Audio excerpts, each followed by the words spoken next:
Sharp glass pieces suddenly flew toward my face, and one of them managed to scratch my eye.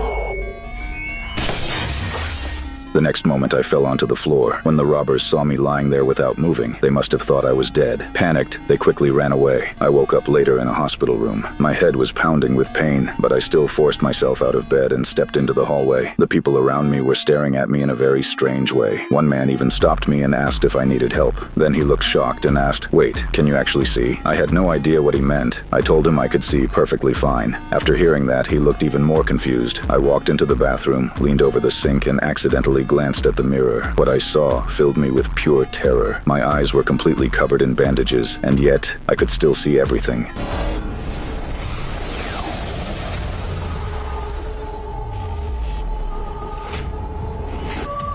In a panic, I rushed back to my room. I tore off the bandages and quickly put on the glasses I had worn since childhood. But suddenly, the world in front of me became blurry. That was when I realized something terrifying. I no longer needed my glasses. At that moment, the doctor walked into the room. A medical mask covered his face, but somehow I could clearly see a mole hidden underneath it. That was impossible. The doctor started scolding me for removing the bandages too early, but I cut him off and asked him to take off his mask. He looked surprised, but he did as I asked. The moment he removed it, I went cold. The mole was exactly where I had seen it a second earlier. Fear washed over me. I asked the doctor when my vision would return to normal, but he only smiled and said that most people are happy when their eyesight improves, not afraid of it. He clearly did not understand why I was so shaken. A little later, a man and a woman entered the room. They introduced themselves as detectives from the Criminal Investigations Unit. They wanted to ask me about the pawn shop robbery. More than that, they suspected I might have been working with the robbers and had opened the door for them on purpose. While we were talking, the woman handed me an apple. I looked at it and suddenly I could clearly see something inside. Right in the core, there was a wormhole. I immediately told her, but she only smirked and did not believe me. So I took a bite, and in the very next second, a live caterpillar slowly crawled out from inside.